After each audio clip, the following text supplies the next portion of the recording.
Welcome back to the Heal with God podcast. I'm your host, Heather O'Brien. I'm wondering if you've ever thought, I want to honor God with fasting, but I'm not sure I have what it takes physically.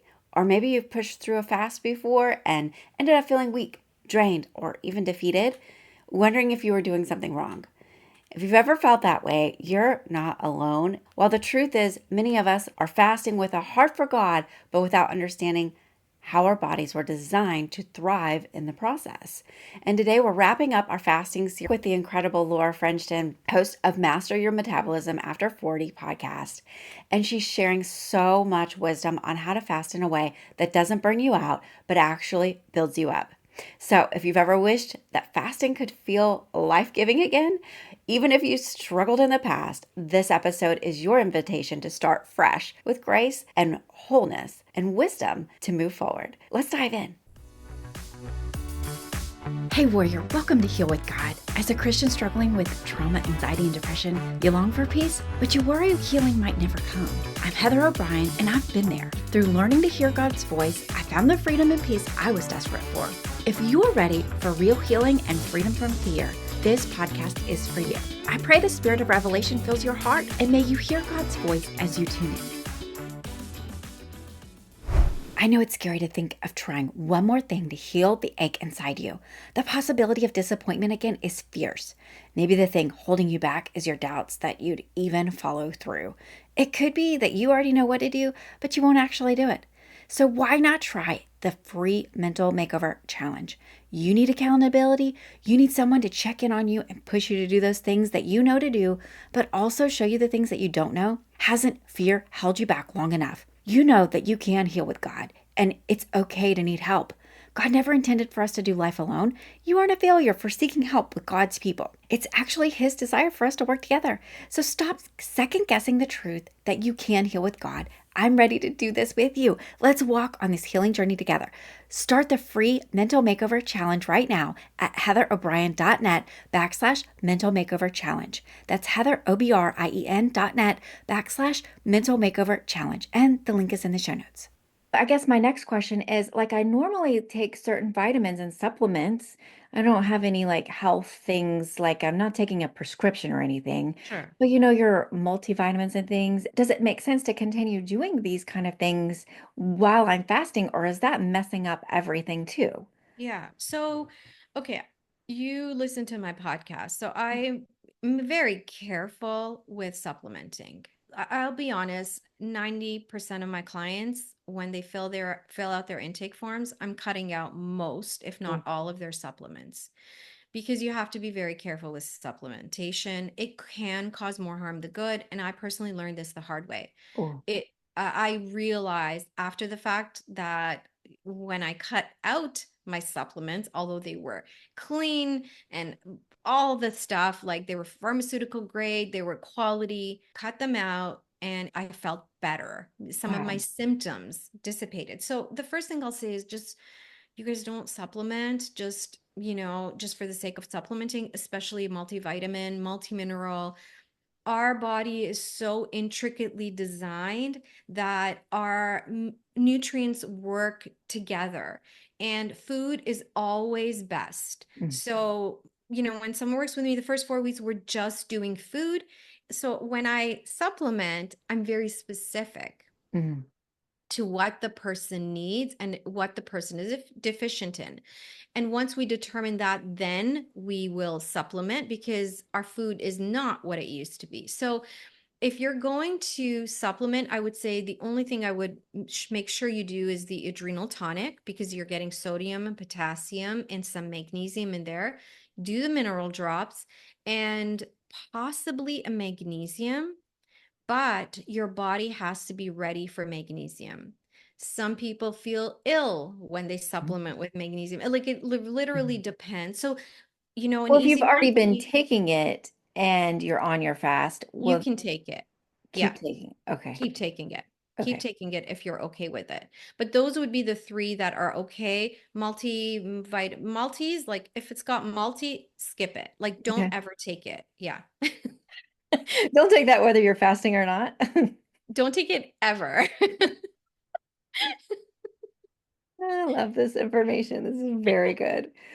So you have helped me so much with just this basic understanding of I feel like I had a good handle on it, but even like I had no idea about the salt and adding things to the water that won't give me the hunger spot. I was so scared about Yeah. adding things to my water.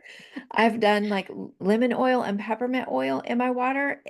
Is there any reason why that would be bad during a fast? The peppermint oil should be fine. The lemon might stimulate hunger hormones because again, it could stimulate bile flow, and the liver, the liver has an affinity to lemon. I don't know if the oil will do the same as the juice, but it could stimulate digestive juices as well. So the lemon I might stay away from. I love to drink herbal tea. Herbal tea, even with a splash of cream because again, it's a fat and it's not going to kick me out of fasting. So Mm. in my group we do a 5-day fast. I lead my clients through it and there is food involved, except the ratio it leans towards fat. So Okay. even though you're eating, I mean it won't be a spiritual fast because we are eating food, but it is putting you in a fasted state even though there is food involved. Mm. And yeah, so the Well, other thing that I want to say is, no, go ahead. Did you have a I was question? just like, I want to challenge you for just a minute because when we are not doing our norm, we are fasting. It is hard. And Yeah, those 5 days is probably a little bit difficult for those people going through those 5 days. And if we were like, of course, I have to add God into everything. I'm like, if they were leaning on God during yeah, those moments of, wow, I really wish I had a cookie true. or whatever, that is fasting. It's it's fasting our soulish Mm, desires, right? mm. So I don't I I mean I like that. understand for nutrition's sake there's the word true fast and I'm like I'm not being technical at all. I'm just adding my spiritual 2 cents to it. I But like that. yeah, Yeah, they are that's true. fasting. They are fasting. That's true. They are fasting. Yeah. So okay, you I was like in the middle of button in. You remember what you were about to say? Oh, I was going to say that whatever, okay, here's another way it just came to me. I like to test my glucose levels. So I don't know if anyone has a glucose monitor at home. If you do, most of it is covered under insurance. So if you have a health insurance plan, you can request one from the doctor, especially if your A1C is up, etc. So while I'm fasting, I like to test my blood sugar levels to determine if my body is overly stressed Oh, and then I can adjust. So whenever, how I explained when your cortisol levels spike, glucose is released into the bloodstream, and that's what the body does when it's under stress. uh-huh. Well, your blood sugar will spike. And so I realized this when I was fasting the last time. I decided that I was going to work out like normal during my fast. No, no, no. So I woke up with a 4.4 blood sugar, which is great. I tested post workout.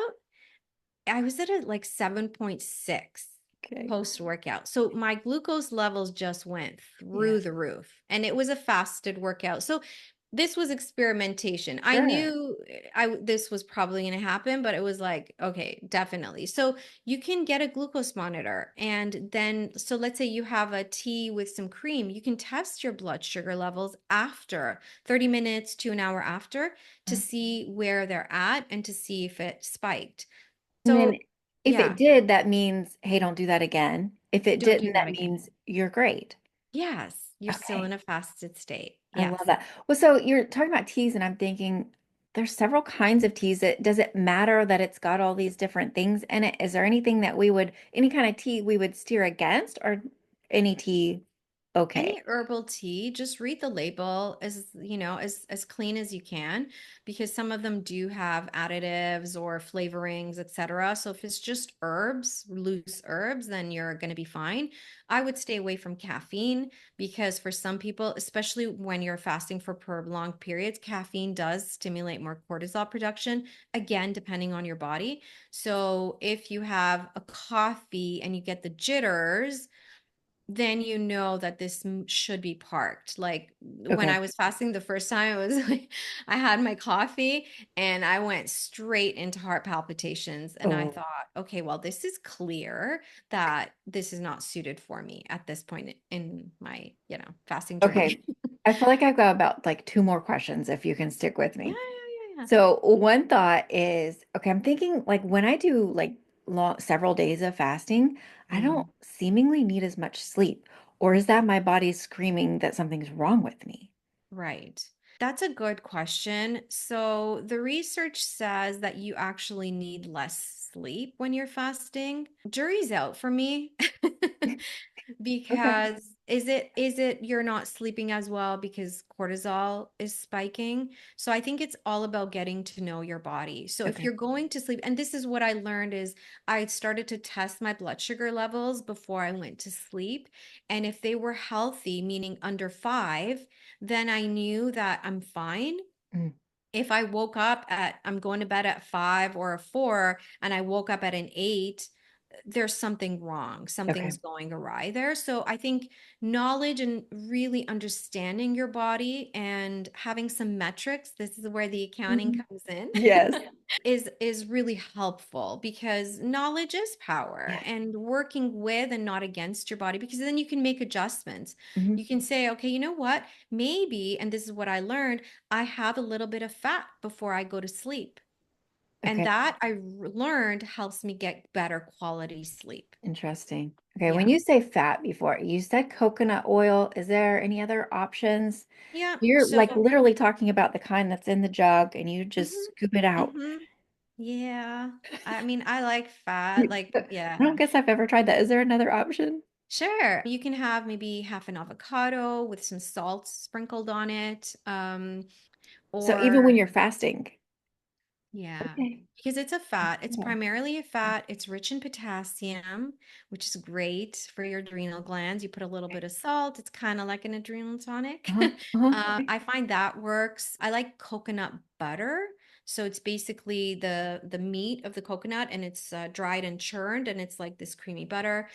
I say coconut because there is research in that it puts you into ketosis. Okay. Some people have MCT oil, which is a combination of oils, including coconut oil.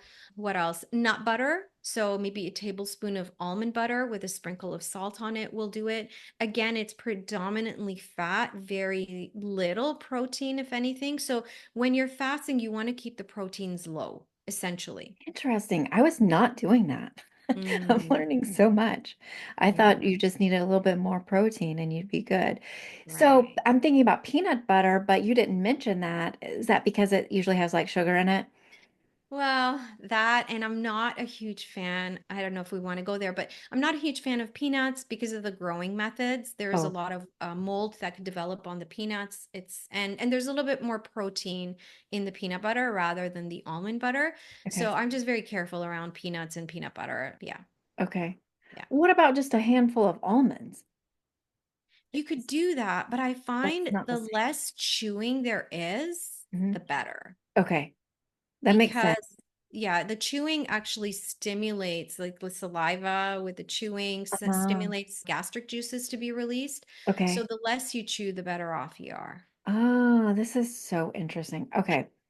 I hope my audience is just as fascinated as I am, but I really want to fast, but I want to do it better. For Yeah, God, for me, for everyone around me, I want the for sure. experience to be spiritual and, not just maddening.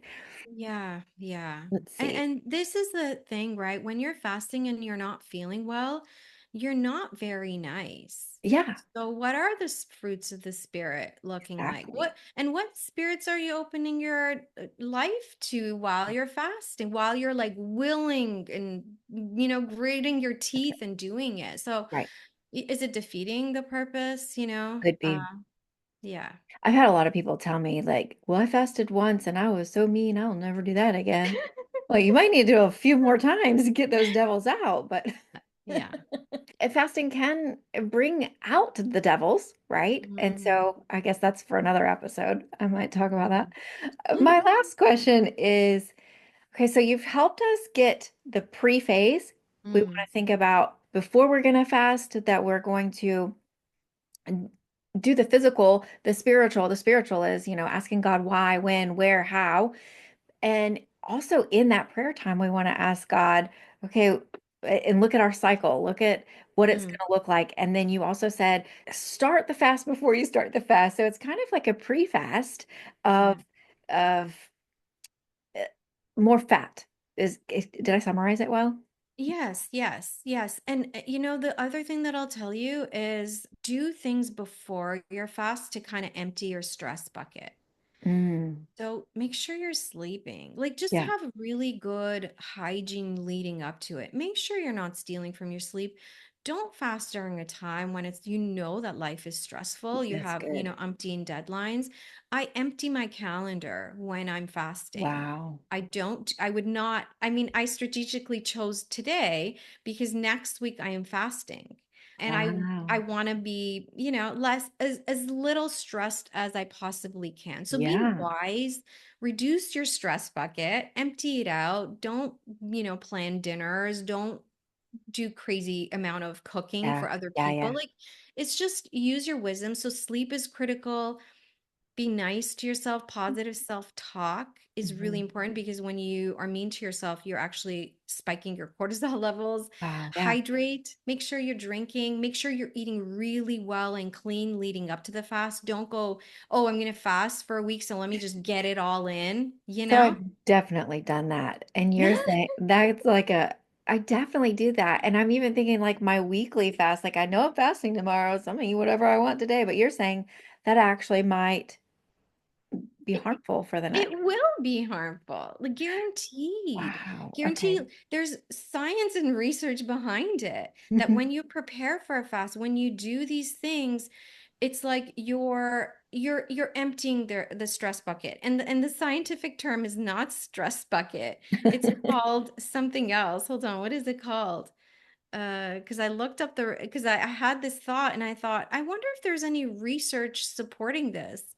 Now I can't find it in my notes, but it's Okay. called something else, and there's actually research supporting it that I love you it. need to prepare for a fast and you need to be sleeping, you need to be exercising. All the basics that we know we Uh-huh. should be doing before the fast. Yeah. Okay. I love that. Okay. And Mm, then I guess I was like, I'm summarizing all of our turn of events. And so during the fast, we're gonna add minerals to our water, the salt, get the special salt, get the special electrolytes that don't have the additives and things in it, and don't really need supplements during it, except for those things. And then I guess I want to end it. Let's say we have fasted, 3, 5, 10 days. I don't know. Sometimes I just go on and on and on. I never know. So let's say I'm ending it and now I'm like, I'm ready to eat. I've yeah. heard people say, they know what they're supposed to do, but then they just go order 10 hamburgers and then they throw up. Mm, I know that I really want to honor my body and yeah. end the fast well.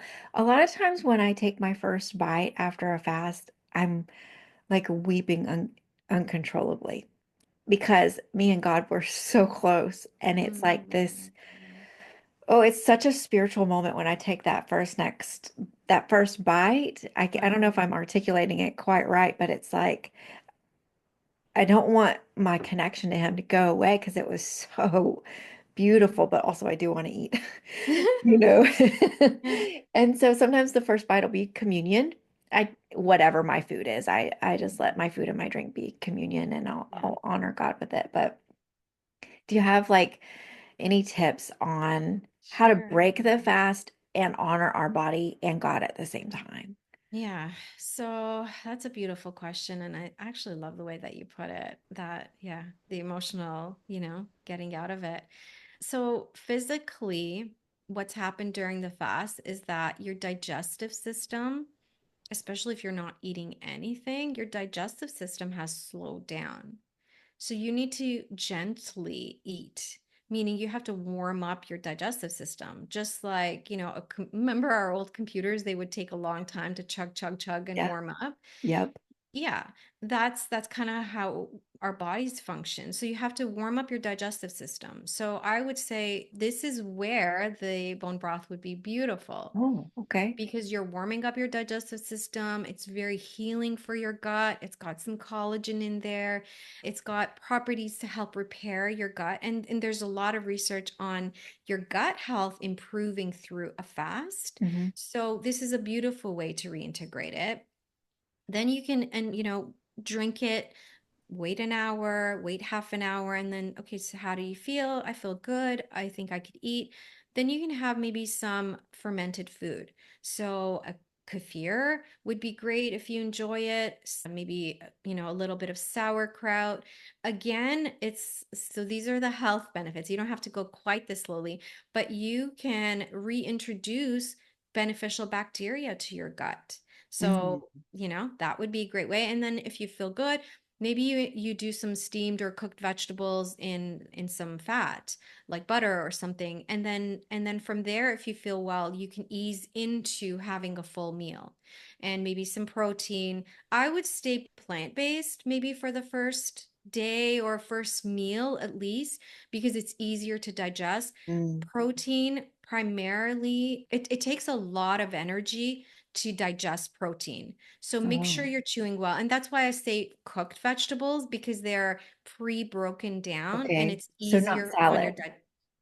No, definitely not a salad. It Okay. would be hard on your digestive Okay. system. Okay. Okay. Gotcha. If it's not used to breaking things down, Right. because now has to recalibrate. It Uh-huh. has to produce the right amount of enzymes, and it doesn't function well. So if you Okay. have a full meal, you're not going to break it down very well. So kind of ease into it, Mhm. and then you can go on as from normal. Like if you have that first meal and it feels great to you, maybe some lentils with some steamed vegetables, or sauteed, what's it called, spinach with some garlic and olive oil and maybe half a sweet potato, and you feel good, go for it. Go for Move it. on from Okay. there and I eat love as that. normal. Yeah. So it's easy peasy. I love Yeah. this.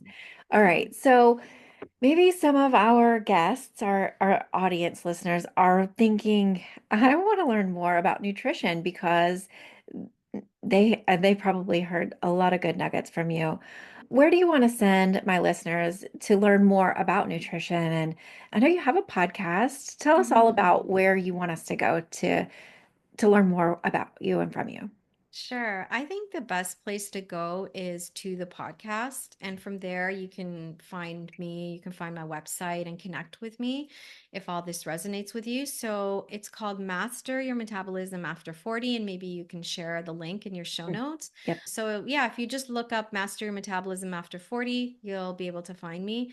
I mean, I work with clients from all ages, but I'm in this space of, you know, I know how stressful our bodies are can get after 35, really, because we move into our perimenopausal years at about 35. So, and I went through my own journey during this time. So I primarily work with women over 35, but yeah, anyone going through any health issues, the root issue is all the same. Let's empty your stress bucket and let's figure out what that is for you, essentially. Wow, I love that so much. Well, I am honored to have you today, and I feel like I just want to give you this opportunity. Is there I've been quizzing you and I gave you like 20 million questions. I want to turn the table on you, and I'm going to offer you this. I did not give you time to prepare, so if you don't have anything right off, that's okay. But Sure. you can ask me a question. Okay. So I'm going to listen to all your podcast episodes on fasting, but tell me about fasting. Like, where does it come from? I mean, I know it's biblical. I've read, the stories, and I know, funny enough, yesterday I was reading in Acts how they fasted, and then right after Paul and Barnabas. Probably. Yeah, so they went on their journey, and it was like they were fasting, and then they did. So that struck out to me, maybe because we were having this conversation today. So what do you see? Like, how does fasting benefit us? Why is it so big on your radar of things to do with God? That's a really good question. Okay. All right, audience, I have not prepared my answer. I'm thinking back to when I first started, because I didn't always do this. I remember hearing my Sunday school teacher say he fasted regularly, weekly, as a spiritual discipline. And I thought to myself, he does it weekly and I've never done it. What it Mm, like, what am I missing out on? And that's a really good question. You'll never know unless you try it, honestly. And you can fast a lot of different things. I think our church will say, let's go on a technology fast, or mm, social media fast, or fast from sweets or chocolates or this or that. And I think really it's when you get down to like truly fasting, like the real like don't eat kind of fast, you really see what is down there. Like, whoa, this is hard. I'm really fighting my flesh in a way I didn't never know. I didn't know that I wanted coffee so bad. I didn't know that I wanted sweets so bad because it's always available. And when I first did it, I thought, I need to be able to say no. I want to be able to tell myself no and it not be so hard. mm, And I want to be able to partner with God and know what it feels like whenever He's doing it with me. And I realized, so that was kind of my initial invitation to it. It was just an invitation. I felt the Holy Spirit tap on my shoulder and say, "Hey, you want to try it?" And that was kind of it. And when I tried it, I realized, whoa, this is different. And I would lean on prayer while fasting, right? And so it was yeah. like this aha moment of this doesn't have to be so hard, Heather. You want to eat, but you're fasting. So what can you do? And I found, wow, I'm not eating, I'm not cooking. I have all this time to pray now. And so I would use that time to lean on God, and I would use every hunger signal to say, okay, God, I need you. You're the one who Mm, satisfies me. You're the one who completes me. And just through that, like my connection with God would get so tangible. Maybe I think that's the best word. So tangible. yeah. And there's just nothing quite like tangibly experiencing the presence of the Holy Spirit. And the more you do it, the more you realize how much you need to do it. And Mm, you kind of long for it. You long for that closeness, just like I long for my prayer closet in the morning. I can't wait to get there because I experience Him there. And the same, I guess, is with fasting. That was a long-winded answer, but thank you for asking me that. That was beautiful. I yeah. heard someone else's podcast doing that, where they would let the interviewee ask the interviewer a question at the end. I thought, I'm gonna start doing that I too. love that actually. That's really cool. That's Yeah. fun. Well, friend, if you are here for part two, I just want to celebrate you for staying on this journey of healing and spiritual growth. You're doing the brave work, and that matters. As we close today, let this sink deep into your heart. You don't have to choose between your faith and your health. God designed you to walk in both. And fasting is not a punishment, it's actually just an invitation to a deeper connection with God. And when you partner with God and care for your body at the same time, you're going to unlock a level of wholeness that brings lasting peace and breakthrough. So here's your continued activation. I want you to keep asking the Lord how He wants to shape your fast and how He wants to strengthen your body along the way. Keep asking, and possibly maybe you want to journal out and uncover any more lies that have made you feel like fasting is a burden instead of a blessing. And keep speaking truth over yourself. Remember, declarations are super powerful. Say them out loud if you can and speak to your soul.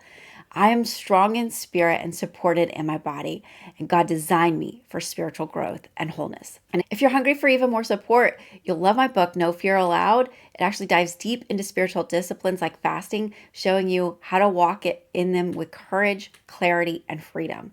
You can grab it on Amazon. And don't forget to go connect with Lara Frendjian too. Her podcast and resources are such a gift to those of us walking this health path. You can find her on her podcast, Master Your Metabolism After 40, and check out the link in the show notes for her website and all the details to help you nourish your body while walking in spiritual discipline. Let's keep healing with God. You were made for wholeness, body, soul, and spirit. I'm cheering you on every step of the way, and I pray blessings and favor are chasing you down. I'm Heather O'Brien, and it's been such an honor to be in your earbuds today on the Heal with God podcast. If you're looking to hear God's voice, heal from the inside out, and maybe even share a laugh or two, you're definitely in the right place. Every Monday, we bring you powerful interviews and practical tips to support your healing journey. And every Thursday, join me for a Pray and Declare episode, because it's like a spiritual spa treatment to realign your heart with God. Just a quick reminder, while the content here is meant to inspire and guide, it's not a substitute for professional care from your physician or therapist. Be sure to hit the subscribe button so you never miss an episode. Join us back every Monday and Thursday. And until then, I'm praying blessings and favor will chase you down.